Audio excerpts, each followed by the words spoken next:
시편 23편 스트레스 해결책, 그 첫 번째는 염려 스트레스에 대해서 설교했습니다. 두 번째는 분주함에 대해서 설교했습니다. 오늘은 상한 심령에 관한 말씀으로 함께 은혜를 나누기 원합니다. 사람은 누구나 상처를 주고받으며 살아갑니다. 살다 보면 상처로 인하여 실망과 절망으로 마음이 괴롭고 아플 때가 얼마나 많은지 모릅니다. 이로 인한 감정적인 불안을 상한 심령이라고 합니다. 상한 심령이란 상처 있고 깨어진 마음을 가르칩니다. 하나님께서는 여러분이 상한 심령으로부터 소생하기를 원하십니다. 하나님은 하나님의 자녀들이 상한 심령으로부터 치유함 받기를 원하시는 줄 믿습니다. 상한 심령에게 나타나는 대표적인 증상이 세 가지가 있다고 합니다. 첫 번째는 죄책감이요, 두 번째는 슬픔이요, 세 번째는 원망과 불평입니다. 자, 어떻게 하나님께서 상한 심령을 소생시켜 주실 수 있을까요? 하나님께서는 삶의 세 가지 이 증상을 변화시켜 주시사 우리의 영혼을 소생시켜 주시는 줄 믿습니다. 그 세 가지 중에 첫 번째가 하나님께서 여러분의 죄책감을 제거하심으로 상한 심령을 치료해 주시는 거예요. 여러분, 영혼을 파괴하는 가장 강력하고 빠른 것이 있다면 그것이 죄의식입니다. 죄책감. 그래서 시편 38편 4절에 이런 말씀이 있습니다. 내 죄악이 내 머리에 넘쳐서 무거운 짐 같으니 내가 감당할 수 없나이다. 죄책감이, 죄의식이 주는 고통이 얼마나 큰지 내 마음을 짓누르고 나를 괴롭힌다라고 하는 고백입니다. 자, 그렇다면 어떻게 이 죄책감을 우리가 제거할 수 있을까요? 죄를 부인할 수 있습니다. 마치 마음에 상처가 없는 것처럼 가장하고 지우려고 할 수 있습니다. 그런데 가장하고 지우면 지울수록 마음속에 살아있고 여전히 나타나게 된다는 겁니다. 그렇습니다. 죄를 부인한다고 해결할 수 있는 것이 아닙니다. 어떤 사람은 죄를 극소화시킨다고 합니다. 큰 죄가 아니고 별로 문제될 것이 없다고 여기는 거예요. 그런데 지금까지도 계속해서 그 죄가 생각나고 그 죄책감이 내 안에 남아있다는 것입니다. 무시한다고 해도 이 죄책감이 해결되지 않는다는 거예요. 죄를 합리화하는 사람이 있습니다. 그런 것은 누구나 범하는 것이다, 이렇게 합리화합니다. 자신의 죄를 아무리 머리로는 합리화해도 이 마음이 설득되지 않아요. 항상 머리는 이 마음을 움직일 수가 없기 때문입니다. 어떤 사람은 다른 사람을 비난하는 것으로 이 죄책감을 제거하려고 합니다. 우리 마음에는 내 잘못과 다른 사람의 잘못을 측정하는 양심의 저울이 있습니다. 우리는 그 저울을 조정해서 다른 사람을 비난할 수 있습니다. 그래서 내 죄책감을 약화시키는 것이지요. 그러나 아무리 남을 탓해도 어떻습니까? 이 죄책감이 해결되지 않더라는 거예요. 어떤 사람은 자책하는 사람이 있습니다. 그래서 이 죄책감을 제거하는 거예요. 자신을 처벌하는 거예요. 자신의 죄를 질책하며 의기소침하고 실패자라고 느끼게 하는 것입니다. 그래서 젊은 깊은 절망에 빠지는 것이죠. 여러분이 혹시 죄책감을 제하기 위해서 사용했던 방법은 어떤 것이 있습니까? 중요한 것은 그 어떤 것도 죄책감을, 죄의식을 제거하지 못한다는 것입니다. 오직 한 가지 해결책이 있습니다. 오직 하나의 방법이 있습니다. 무엇입니까? 예수님께 아르는 것입니다. 예수님께 가지고 나아가는 것입니다. 그래서 요한 1서 1장 8절은 이렇게 말합니다. 오늘 이번 주 암송구절입니다. 만일 우리가 우리 죄를 자백하면 그는 미쁘시고 우러우사 우리 죄를 사하시며 우리를 모든 불의에서 깨끗하게 하실 것이요. 여러분 잘 기억하시기 바랍니다. 우리가 우리 죄를 자백하면 하나님께서 깨끗하게 해주신다는 거예요. 우리 죄를 사해 주신다는 거예요. 그렇습니다. 기독교의 기본 진리는요, 우리가 우리 죄를 자백하면, 회개하면 예수님께서 용서해 주신다는 거예요. 예수 그리스도께서 모든 죄에 대한 형벌을 십자가 고난과 죽음으로 갚아주셨기 때문입니다. 따라서 과거에 지은 죄, 앞으로 짓게 될 모든 죄의 대가를 예수님께서 십자가에서 이미 지불하신 것인 줄 믿으시기를 주의 이름으로 축원합니다. 자, 어떻게 하나님께로부터 여러분 죄를 용서받을 수 있습니까? 하나님께 빌거나 뇌물이나 흥정이 아니라 예수 그리스도를 믿는 것입니다. 그것이 복음입니다. 예수 그리스도께서 거저 주시는 은혜를 믿음으로 받아들이는 것입니다. 죄를 용서해달라고 수없이 강구했지만 아직도 죄책감에 사로잡혀 사는 분이 있습니까? 그런 분이 계셔요. 수년째, 수십 년째 자신의 죄를 용서해달라고 간구하면서도 아직도 그 죄책감에 눌려 사는 사람이 있습니다. 여러분 왜 그럴까요? 하나님께서 그 죄를 어떻게 용서해 주셨는지 알지 못하기 때문입니다. 여러분 기억하시길 바랍니다. 여러분이 처음 용서를 구했을 때, 여러분이 여러분의 죄를 처음에 자백했을 때 하나님께서는 즉시 완전히 조건 없이 죄책감을 제거해 주셨다는 사실을 믿으시기를 주의 이름으로 축원합니다. 따라서 처음 용서해달라고 요청한 것을 계속 용서해달라고 말하는 것은 하나님께서 여러분을 용서하신 것을 믿지 않는 것입니다. 그건 불신앙입니다. 성경은 그것을 죄라고 말씀해 주고 있습니다. 여러분이 하나님께 용서해달라고 간구한 후에도 계속해서 죄라고 느낀다면 그것은요, 하나님이 주시는 마음이 아니에요. 그 마음은 사단 마귀가 주는 말입니다. 사단은요, 여러분이 죄를 짓기 전에는 죄를 가볍게 여기도록 유혹합니다. 미혹합니다. 그러나 죄를 범한 후에는 어떻게 합니까? 죄가 너무 커서 결코 용서받지 못한다고 우리를 죄의 종로로 다독 끌고 다니는 것이 마귀 역사라는 사실을 여러분 기억해야 돼요. 하나님께서 여러분의 죄를 어떻게 용서해 주셨습니까? 골로새서 2장 13절 14절은 이렇게 우리에게 말씀해 주고 있습니다. 다 같이 읽겠습니다. 시작. 범죄와 육체의 무할례로 죽었던 너희를 하나님이 그와 함께 살리시고 우리의 모든 죄를 사하시고 우리를 거스리고 불리하게 하는 법조문으로 쓴 증서를 지우고 제하여 버리사 십자가에 못 박으시고. 아멘. 여러분의 모든 죄를 용서하셨을 뿐만 아니라 죄를 기록한 증서, 즉 기소장을 어떻게 한다고 말씀하십니까? 지우시고 제하여 버리사 십자가에 못 박으셨다고 분명히 말씀해 주고 있습니다. 여러분의 죄를 완전히 제거하셨다는 말씀인 줄 믿으시길 바랍니다. 하나님께서 용서하실 때는요, 완전하게 용서하십니다. 하나님이 여러분의 죄가 자백되어지고 회개할 때 하나님의 용서는 완전한 용서라는 사실을 기억하시길 바랍니다. 하나님의 용서는요, 사람의 용서 같지가 않습니다. 용서한다고 해놓고 여러분 그것을 마음에 새겨놓는 용서가 아니에요. 하나님은 깨끗이 용서하시는 하나님인 줄 믿으시길 바랍니다. 그래서 미가서 7장 9절은 무엇이라고 우리에게 말씀해 주고 있습니까?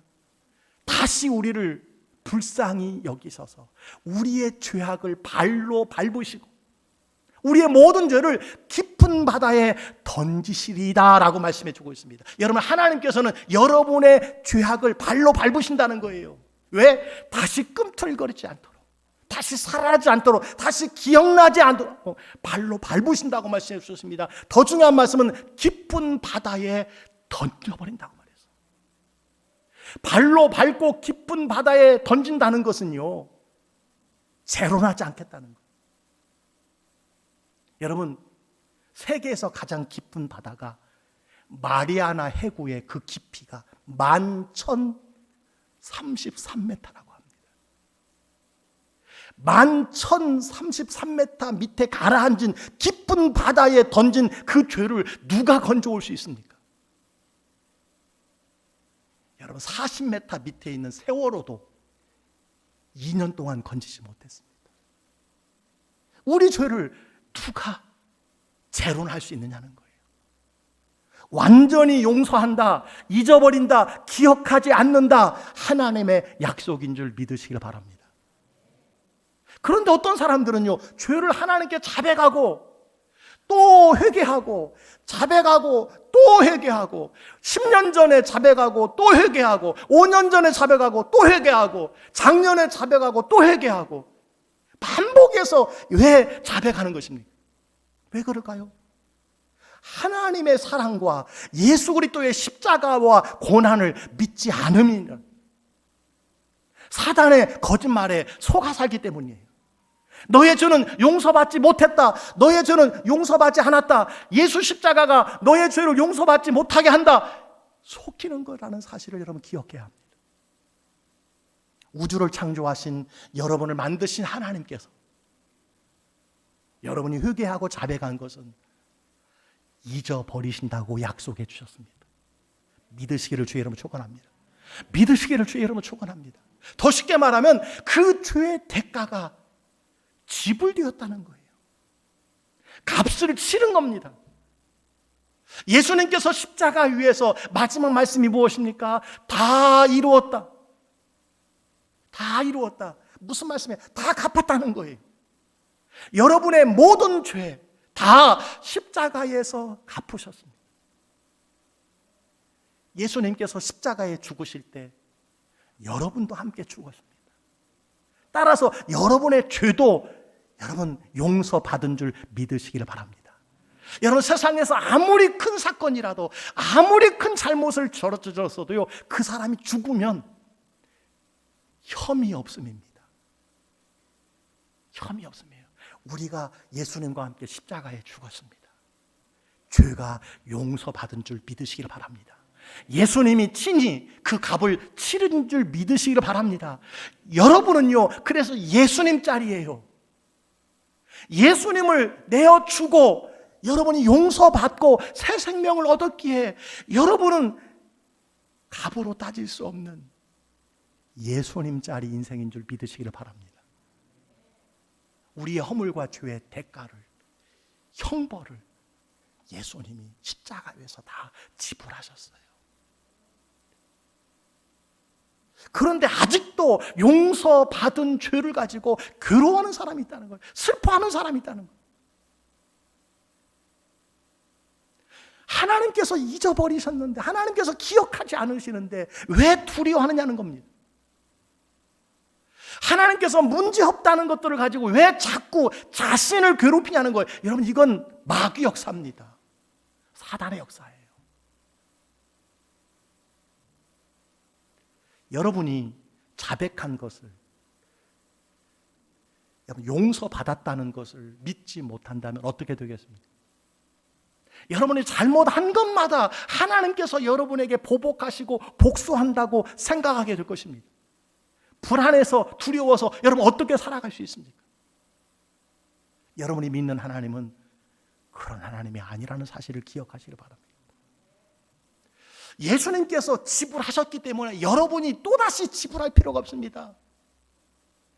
예수님께서 십자가에 못 박혀 돌아가셨기 때문에 여러분이 또다시 못 박힐 필요가 없다는 사실을 기억하시기 바랍니다. 사랑하는 성도 여러분, 여러분의 죄책감을 제거하시기를 주의 이름으로 축원합니다.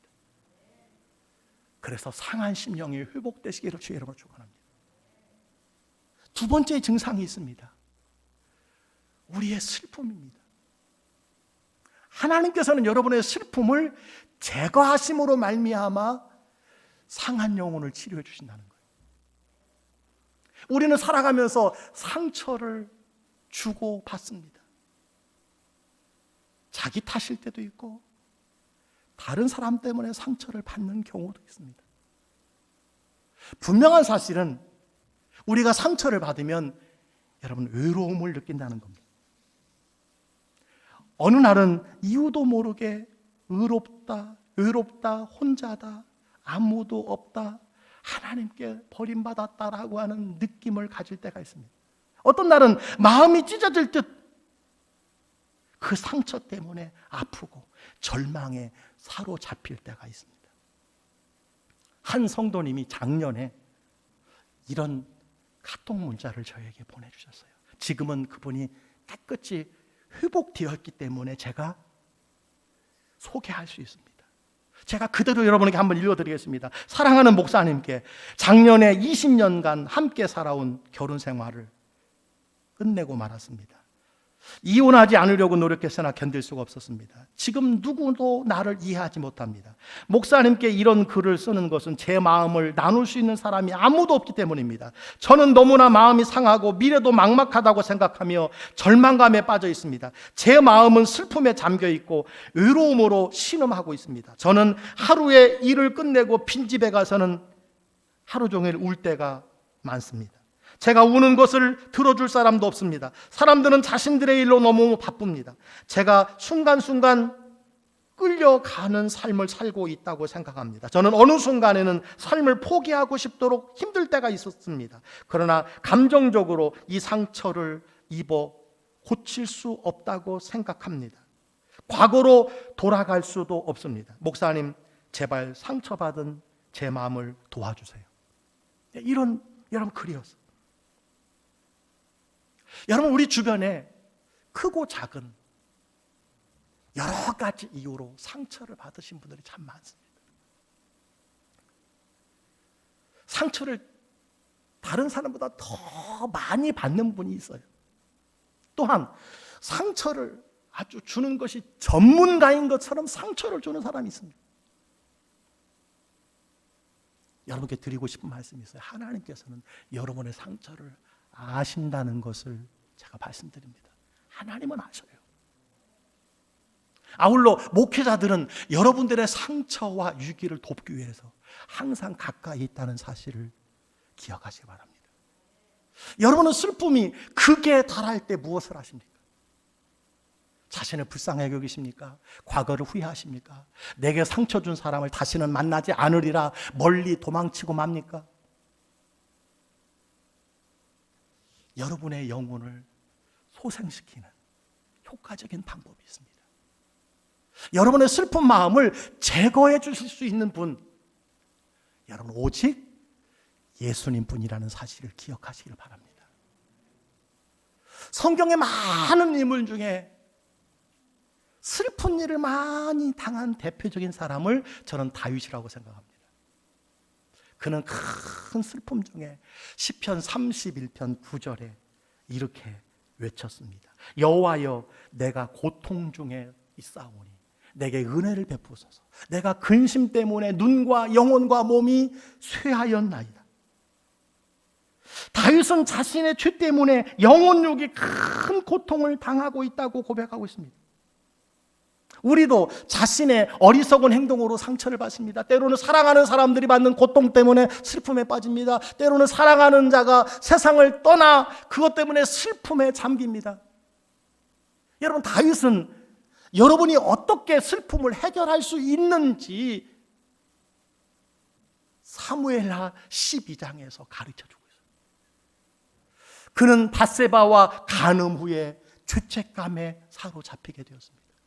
그리고 불륜으로 낳은 아이마저 2일 만에 병들어 죽게 되었습니다. 그가 얼마나 크게 슬퍼하는지 모릅니다. 이 다윗이 이런 슬픔 가운데 여러분 무엇을 했는 줄 아십니까? 3가지를 했습니다. 여러분, 이것은 슬픔 가운데 빠진 심령이 소생하는 방법이라고 저는 생각합니다. 혹시 지금 상한 심령으로 슬퍼하는 가운데 계시는 분이 계십니까? 이 세 가지를 여러분 실천하시길 바랍니다. 첫 번째는요, 바꿀 수 없는 것을 받아들이는 거예요. 바꿀 수 없다면 받아들이라는 거예요.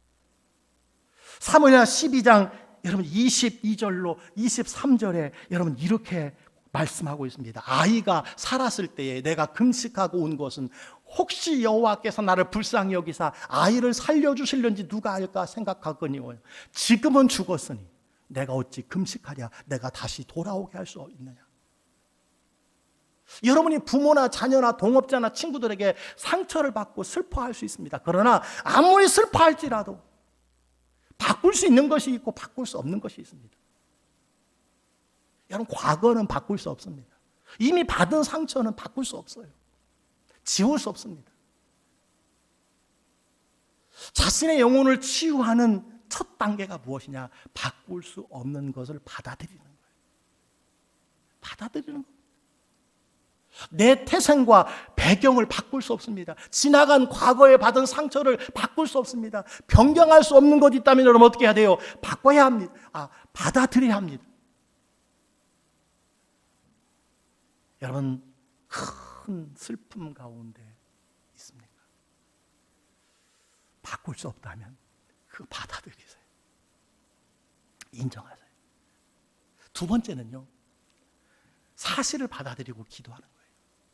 사무엘하 12장 20절에 여러분 이렇게 말씀하고 있습니다. 다윗이 땅에서 일어나 몸을 씻고 기름을 바르고 의복을 갈아입고 여호와의 전에 들어가서 경배하며 왕궁으로 돌아가 명령하여 음식을 그 앞에 차리게 하고 먹은지라. 네, 사실을 인정하고 그 문제를 하나님께 맡겼다는 거예요.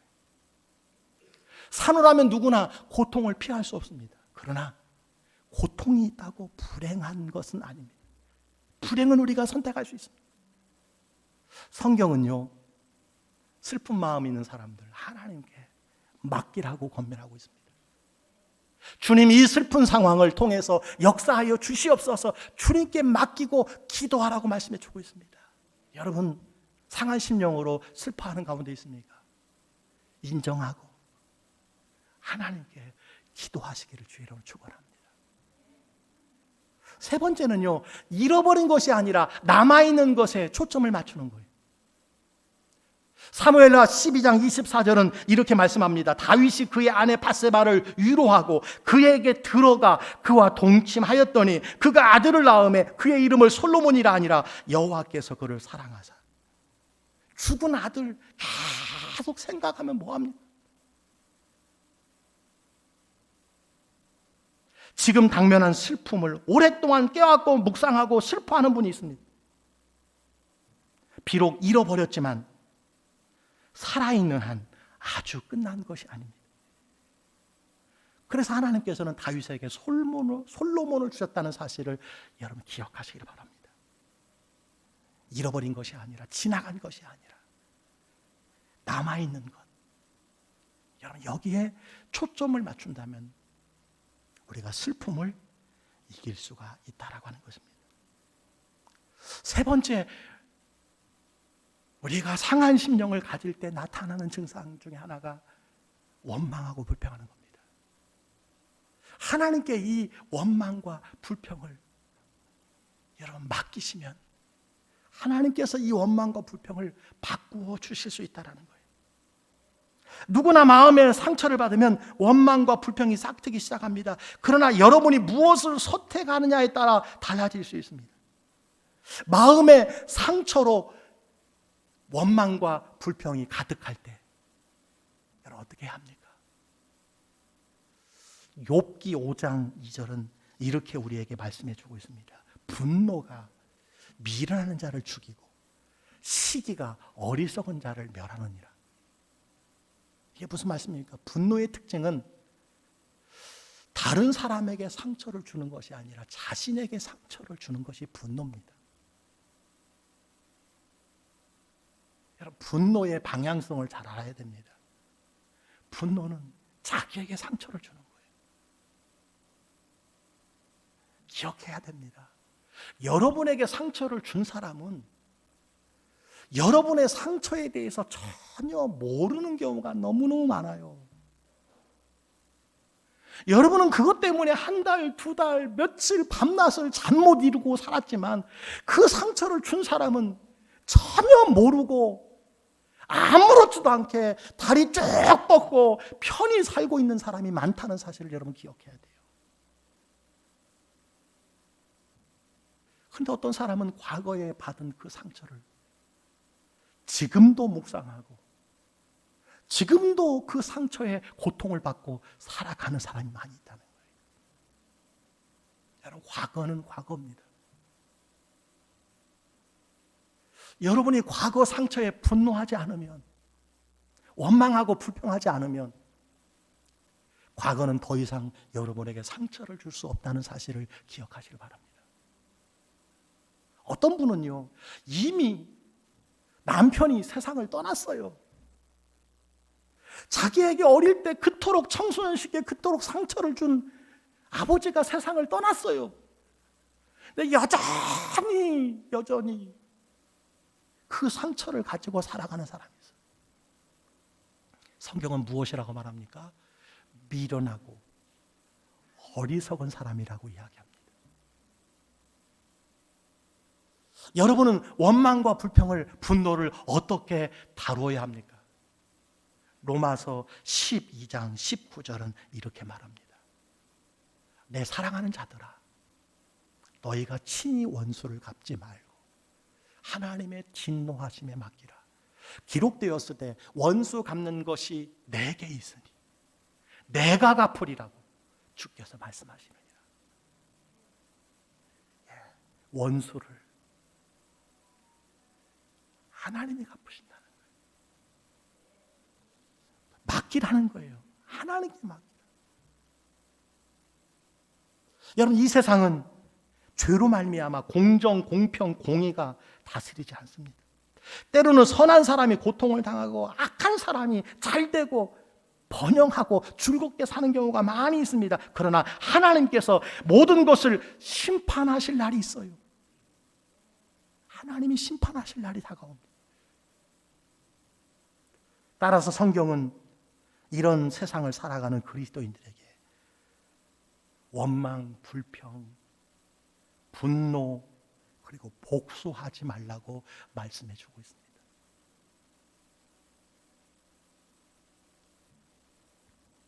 에베소서 4장 31절로 32절에 우리에게 주시는 말씀입니다. 다 같이 말씀을 읽겠습니다. 시작. 너희는 모든 악독과 노함과 분냄과 떠드는 것과 비방하는 것을 모든 악의와 함께 버리고 서로 친절하게 하며 불쌍히 여기며 서로 용서하기를 하나님이 그리스도 안에서 너희를 용서하심과 같이 하라. 아멘. 용서하는 마음이 천국이에요. 용서가 사는 길입니다. 용서가 상한 마음에 원망과 불평과 분노를 이기는 길이라고 하는 사실을 성경은 말씀해 주고 있습니다. 예수 그리스도 안에서 하나님께서 여러분을 용서하심과 같이 용서하라고 말씀해 주고 있습니다. 여러분이 다른 사람을 아무리 많이 용서해도 기억해야 할 것이 있어요. 여러분이 하나님께 용서받은 것과 비교할 수 없다는 것입니다. 아멘입니까? 그래서 미국 작가인 맥구트 말라키라고 하는 분이 이런 말을 했어요. 분노하며 원한을 품는 것은 내가 독을 마시고 상대가 죽기를 바라는 것과 같다. 분노하며 원한을 품는 것은 내가 독을 마시고 상대가 죽기를 바라는 것 같다. 그 사람은 상처 준지도 모르고 늘 그것이 그 사람의 일상이기 때문에 그 사람은 다리 쭉 뻗고 산다는 거예요. 왜 스스로에게 독약을 마시게 하느냐는 거예요. 여러분이 예수님의 용서를 받아들이고 다른 사람을 용서하기 전에는 결코 마음의 상처를 고칠 수 없다는 사실을 기억하시기 바랍니다. 사랑하는 성도 여러분, 지금 여러분을 힘들게 하고 괴롭히는 죄가 있습니까? 죄가 아니라고 부인하거나 그 죄를 경감시키거나 그 죄를 합리화하고 다른 사람을 비난해도 여전히 왜 마음이 두근거리고 있는 것일까요? 오직 예수님만이 그 죄를 제거하실 수 있다는 사실을 기억하시기 바랍니다. 예수님께서 이미 죄를 용서해 주셨으니 더 이상 죄의 종노릇하며 살아갈 필요가 없다는 거예요. 슬픔을 어떻게 제거하십니까? 현실을 받아들이고 하나님께 기도하십니까? 잃은 것보다 남아있는 것들을 살펴보시기를 바랍니다. 그리고 슬픔을 주님께서 제거해 달라고 주님께 기도하시기를 바랍니다. 여러분은 분노와 원망과 불평을 어떻게 제거하십니까? 지나간 일이나 과거의 사람이 지금도 여러분을 괴롭히도록 내버려 두고 있지 않습니까? 여러분 거절하시기 바랍니다. 그렇다면 더 이상 괴롭히지 않을 줄 믿습니다. 과거는 과거입니다. 여러분의 죄책감과 슬픔과 원망과 불평을, 상한 마음을 하나님께 드리시기를 바랍니다. 다윗은 시편 42편에서 여러분 이렇게 기도했습니다. 내 영혼아 내가 어찌하여 낙심하며 어찌하여 내 속에서 불안해하는가. 너는 하나님께 소망을 두라. 그가 나타나 도우심으로 말미암아 내가 여전히 찬송하리로다. 여러분 중에 어찌하여 낙심하는 분이 계십니까? 어찌하여 마음 속에서 불안해하는 분이 계십니까? 오늘 하나님께서는 여러분을 도와주신다고 말씀해 주시겠습니다. 하나님께 소망을 두라고 말씀해 주고 계십니다. 여러분이 낙심하고 불안해할 때 다윗은 오늘 시편 23편 3절에 목자의 용어로 우리에게 가르쳐 주고 있습니다. 내 영혼을 소생시키시고 내 영혼을 소생시키시고.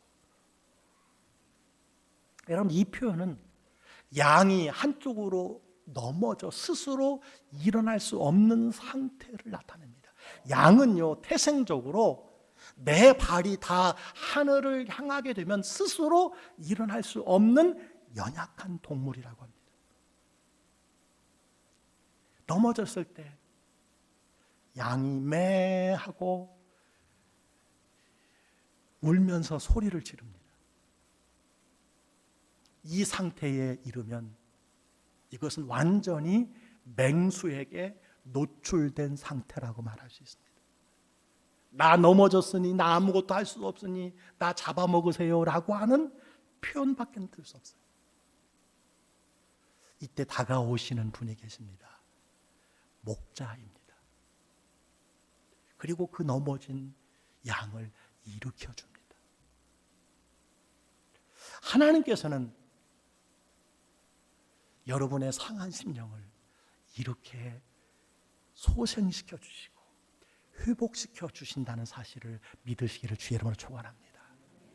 사랑하는 성도 여러분, 이 세상을 살아가면서 이 모양 저 모양으로 이런 일 저런 일로 이런 사람과 저런 사람들로 인하여 마음에 상처를 받고 죄책감과 슬픔과 원망과 불평으로 일어나지 못하고 있지는 않습니까? 다가와서 여러분을 소생시켜 주실 분, 여러분을 손잡아 주실 분은 우리를 위해서 여러분을 위해서 십자가에 달리사 모든 물과 피를 다 쏟으시고 창에 맞으시고 못에 찔리신 예수님이라는 사실을 기억하시기를 바랍니다. 여러분을 소생시켜 주시는 분은 오직 예수님뿐입니다. 여러분의 주변에서 고장난 것을 고칠 수 있는 것이 많이 있습니다. 자동차, 컴퓨터, 레코드, 전자제품, 건물을 수리하고 리모델링하고 복구할 수 있습니다. 그러나 인간의 영혼을, 특별히 상처난 영혼을, 상한 심령을 소생시키게 하실 분은 오직 예수님뿐이에요.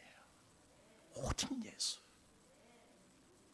그리고 예수님께서는 여러분의 영혼을 소생시키시기를 간절히 원하시는 선한 목자인 줄 믿으시기를 바랍니다. 그분 앞에 나와 상한 심령의 죄책감과 슬픔과 분노와 원망과 불평을 제하여 버리시고 치유받는 삶을 살아가시는 여러분들이 다 되시기를 주의 이름으로 간절히 축복합니다.